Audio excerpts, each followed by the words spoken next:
ubwo uze gukurikiza wenda ikipe y'igihugu ya Nigeria umutoza Eric Shell yahamagaye abahari kugeza ubu n'abari muri forme ariko wite cyane ku ikipe y'igihugu yacu y'u Rwanda kuko mu bakinyi bahamagawe hari aho usanga hari amadeba bavuga bati ese hazabanzamo ndeko urebe ugasanga hari abakinyi bari ku rwego rumwe kandi wenda rwiza cyane nko mu kibuga hagati haravuga bati ubwo wenda Jihad bamugarura inyuma kugira ngo bazanemo Sahabo ndetse na Yorke wareba kuntu basaba bahagaze ba Jabel ba Samuel Geret kandi ukasanga n'abakinyi rimwe na rimwe bakina ibintu bimwe bafite ama profil amwe kandi bose bari kuri forme wowe kurikije ndi imyitozo yabaye igitekerezo cy'umutozo uburyo yabakinisha n'abahari kugeza ubu uze kudusesengura tubwire ngo uko mbibona nabona bishobora kugenda gutya kugira ngo wenda ikipe y'igihugu ibona amanota 3 imbere ikipe y'igihugu ya Nigeria. Ugiye ko mu kibuga unabijyanirane n'iki ngiki n'ubundi ntabwo bihabanye. Yego.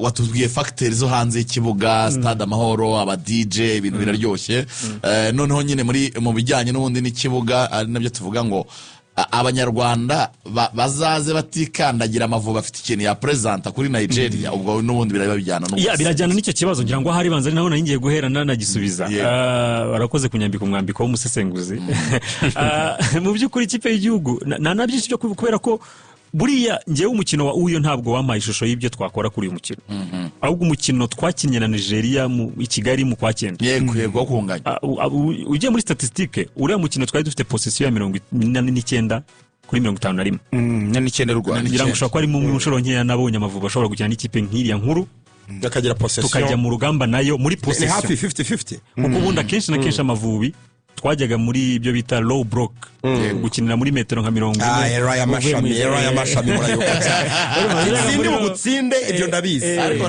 ntunsi wajyaga muri low block ugasanga iminota 90 bimaze wikina kuri metero 40 uvuye ku izamu muri Senegal birananiza kugira possession ya 85 ngira ngo kwizijya twari so mu by'ukuri uriya mukino nge wampaye indi shusho yindi yo buryo kipe y'igihugu ushobora gukina cyangwa sikagira gute dushobora kuba kandi noneho si possession gusa yego Nigeria niyo yabonye n'amahirwe yo afatika yo gutsinda ibitego mu mukino ariko ngira ngo Amavubi nayo yabonyemo ngira ngo nka clear cut chances nk'imwe ebyiri eshatu zingaye so mu by'ukuri rero nge miriye nyifata nk'ari blueprint yuko Amavubi yagakwiye kwitwara yaba kuri Nigeria wa gatanu yaba n'ikindi gihe ni uburyo bwo kugira mindset yo kutubaha cyane adversaire yo kutubaha cyane amazina yaba kutubaha ngo kabye so icyo kintu nyirango Amavubi yarakitweretse ku mukino wa Nigeria amaze no kukitwereka muri uyu mwaka umwe ushize ibiri mwarabibonye muze gusubira muri ndabizi Lorenza kunda statistic murebe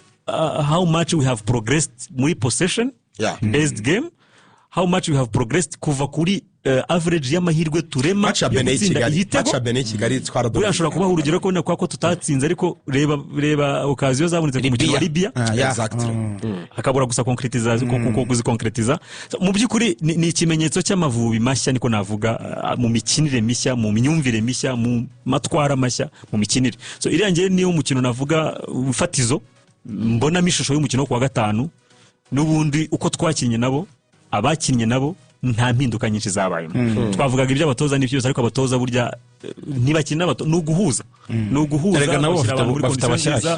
nabo bafite abashyashya actually so mu by'ukuri rero icyo nicyo navuga ikindi cyo kwishimira cyane mu Mavubi y'uyu munsi hari igihe kindi twajyaga twicara ku meza nk'aya dufite n'ikibazo cy'ababanza mu kibuga none uyu munsi dufite ikibazo cy'amahitamo harajyamo ndi so mu by'ukuri bikwereka ko dufite ikipe itari abakinnyi 11 gusa beza ahubwo dufite n'ibisubizo ku ntebe ngira ngo icyo nshobora kwemeranywaho ushobora kuba cyane cyane nko kuri wings hari characteristics zimwe na zimwe tudafite kuri abo bakinnyi wavuze mu bikini imwe nimwe twagiye tubona ngiye koresheje mu munyamukoresha ariko ndakunda babashyira ku myanya itari muri defense aho kina muri reka mbaye undi mukino sinzi na mwara ukurikiranye uwo mukino w'Amavubi na Seychelles umwaka ushize muri wa Gishuti dukinisha Sahabo na Kevin ngira ngo hari na connection yabayeho tujya gutsinda igitego ya Kevin na gitego hari sinzi niba nibuka neza cyangwa na shuti mu by'ukuri Kevin yari ku ruhande Sahabo ari hagati n'umukino nge ku giti cyanjye waryoheye amaso so ariko mu by'ukuri Seychelles itandukanye na Nigeria imikino iratandukanye opponent baratandukanye abakinnyi baratandukanye Nekereza ko mu kujya mu kwataka uyu mukino cyangwa kugira gute icyo nishimiye nuko umutoza afite amahitamo. Afite amahitamo ariko mu by'ukuri urebe uze kureba line-up z'Amavubi mu mikino nk'icumi ishize n'impinduka zibayeho ngira ngo ntizigera ku rugero rwa 25%. Tumaze kugira equipe, tumaze kugira urutirigongo, tumaze kugira ni erema gusa wakunda uvuga ngo hano wenda creativity yanjye ntiri hejuru cyane, nagize Sahaba ashobora kuza akayizamura, nagize Gereta ashobora kuza akayizamura, rimwe na rimwe ko abatoza bafite kundi kuntu batekereza, ashobora kuba iyo creativity atari yakeneye cyane ahubwo akeneye intensity. Wenda ukeneye Kevin, ukeneye umuntu ukora off ball movement nyinshi kurusha on ball movement, kuko wenda ushobora kuza kutagira amahirwe yo kubona umupira cyane. So ngira ngo ibyo byose ni ibyo kubirekera umutoza, ariko icyo ngiye nishimira nk'umufana nuko ibyo bisubizo byose arabifite, ayo mahitamo yose arabifite. Icyo dusabwa nk'abanyarwanda gusa no gukanda 939 kanyenyeri 939 rwego tukagura itike kaza kuri umukino. Hanyuma ngira ngo bisubije n'ikibazo hari wari wambajije bikirimo byose. Dufite ibyo kutanga mu kibuga, ngira ngo ibyo twarabivuze cyane ko uburyo bwo gutsinda ibitego, kwigirira icyizere ndetse no kwitwara neza mu rugo ari ibintu twari tumaze iminsi tumenyereye mu Mavubi, ku buryo byatuma abantu bizera ko twakwitwara neza. Hari umuntu watangaga igitekerezo avuga ati nka match yo kwa kabiri ya Lesotho ati na leta yagakwiriye kuzagitanga konje nimugoroba abantu bajya kureba match nyuma ya saa sita. Avuga ati ibyo tukavuga nyine bya mobilisation, muri mobilisation leta yagakwiriye kuvuga ngo kuwa kabiri n'umunsi wa match y'Amavubi niko abantu muzakora mu gihe saa sita. Ariko ibyo bintu byakabayeho abantu bakajya muri izindi mbaraga. Nari nibagiye kuvuga gato kuri Berk cyozo yarambajije. Dufite umupira w'iki gihe mwarabibonye agaciro k'imipira y'imiterekano. Agaciro k'imipira y'imiterekano usibye kuba ufite abakinyi bafite iyo gabari, ariko burya harimo n'uyitera. Ngira ngo buriya Joje iriya karita arayifite cyane. Mwarabibonye ngira ngo igitego twatsinze sinzi ibyo biheruka gukina n'amasantre ni ikintu mu by'ukuri mbona muri Nigeria igitego cya mbere. So ngira ngo mu by'ukuri ku kipe nk'iya Nigeria rimwe na rimwe ishobora kutaguha amahirwe menshi yo kugera imbere y'izamu ryayo, iyo ubashe gukapitaliza ukagira amahirwe yo kwitwara neza ukabyaza umusaruro amahirwe wagize imipira y'imiterekano, nabyo bishobora kuvamo ubundi buryo. Mu Mavubi abakinnyi kubera kujya gukina hanze basigaye bazi indimi bro. Abakinnyi b'Amavubi bazi indimi nyinshi cyane. Umuntu bita Jihad Bizimana wumvise indimi umuntu bita Nshuti Innocent, Samuel Gerete avuga igifaransa n'icyongereza neza. Gerete uri n'ikinyarwanda. Oya ndimo ndavuga nyine ukuntu bagenda expressing basahabo. Abakinnyi b'Abanyarwanda basigaye bazi bamutsinze nyine. Sahabo nabonye nakurikiye post zejo kuri Instagram no kuva kwanza hamagarwa. Uriya mwana yari yarahuritse, yari yarababajwe no kubura call-up za equipe nationale. Buriya mushobora kumva gahinda k'umukinnyi byagoranye kugira ngo bamwemeze kuza gukinira equipe y'igihugu. Urumva kugira ngo ugifite imyaka 17 yego utaza aho tara yawe izagera, ushobora gutekereza gukinira Belgique, France, bakakwemeza kuza gukinira equipe y'igihugu y'u Rwanda ntoya muri izo zose ukabyemera. Yavugaga ko mu myaka yashize ari mama we wamukonvensa amwe, mama we wabimwemeje. Yamara kubikwemeza utaruzana 20 bagatangira kugira indésirable niko byitwa, kukugira umukinnyi udakenewe. Ariko uriya mwana post amaze iminsi akora yarakumbuye equipe y'igihugu, yavuze nari nkumbuye kwambara umwambaro. Reka ngucarenginge gaho gatoya. Rimwe na rimwe amugane hari ubwo sometimes tuvuga n'ibintu nyine tukabona ntibikenewe, ibyo uvuga ko ntabwo byari bikenewe. Ariko hari ubwo abantu bakubwira impamvu zabo ukumva ahubwo wowe nawe wabikora. Turi muri mobilisation yo kugira ngo abantu bajye kuri stade, ariko nanone muri iki gihugu cyacu ikintu cyitwa discipline ni ikintu cyamaze kujya mu Banyarwanda itagifite. Niyo waba ushoboye bingana iki ugomba kujya ku ruhande.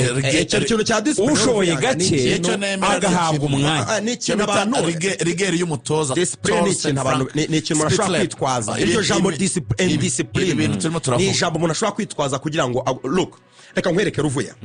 Umukinnyi ushobora kumuhamagara akagira ibintu akora muri equipe nationale, sibyo? Gukemura icyo kibazo cy'iyo discipline nke ntabwo ari ukumwe clipsa like mugira umuntu call up ikurikira umwirengayize nk'aho atabaho ntiwigeze akanyafu nyine umva uko kaza. Ko hari inzego, ko hari abatoza wamuganirije ukumva noneho ko akunaniye. Burya umuntu wagize discipline nke wamuganiriza nawe babizi nyine ko yagoranye, sibyo?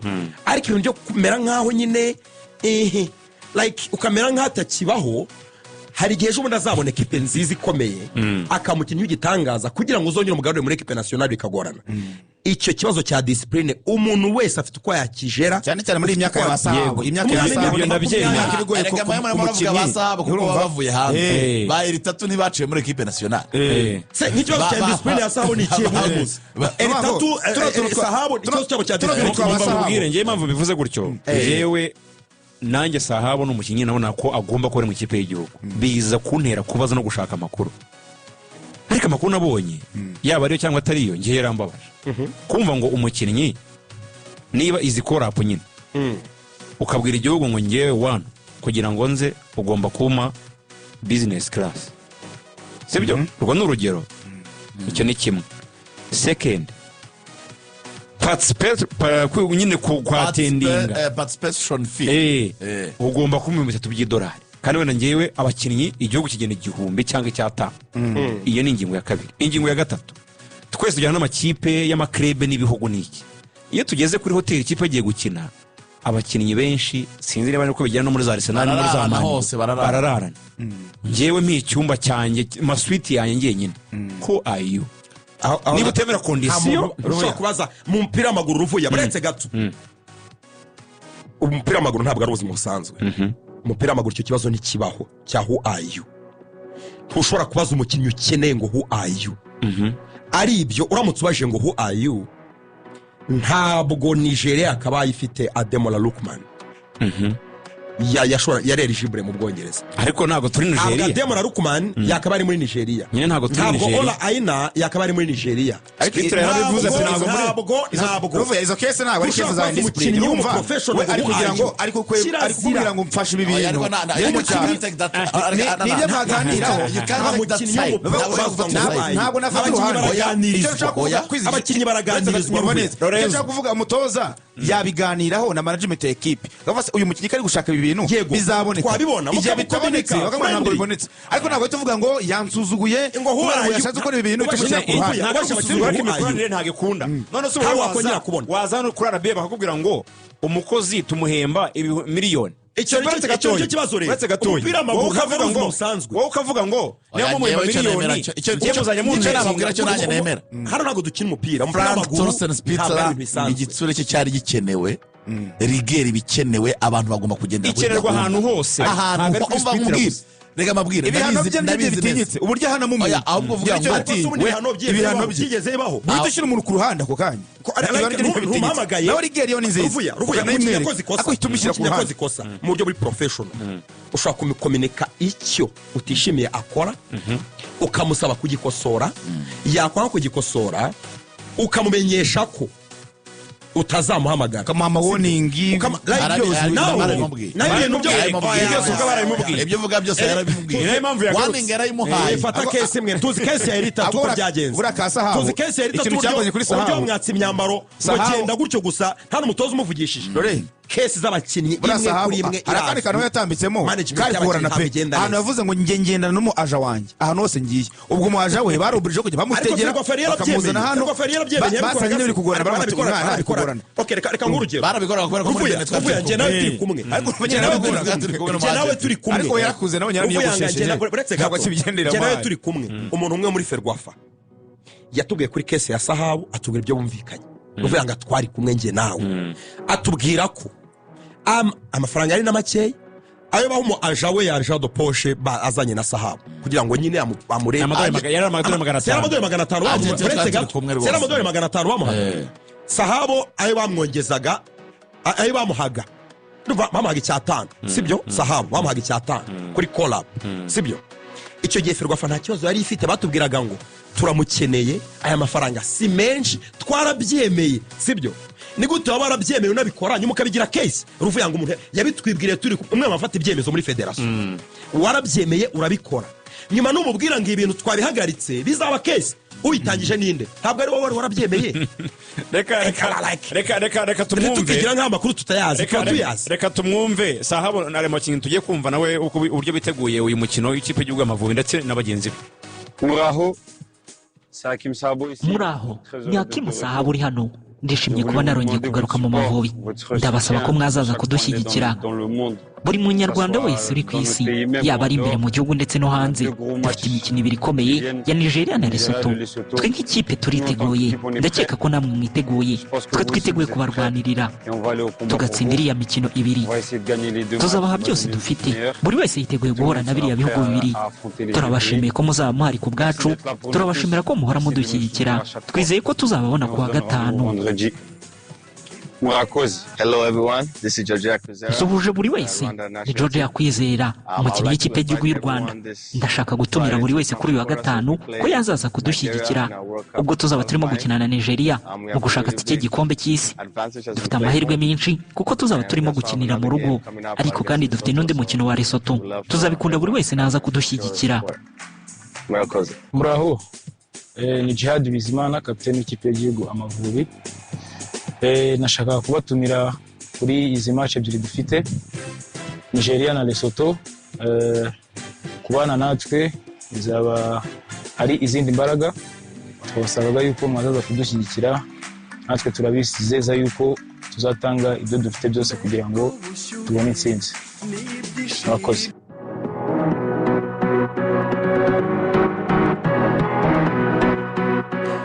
Yes, ngabo abakinnyi barimo kapiteni Jihad, barimo Sahabo twaganiragaho, barimo ndetse n'aba Georgia n'abandi. Barimo baratumira abanyarwanda kuzaza kubashyigikira.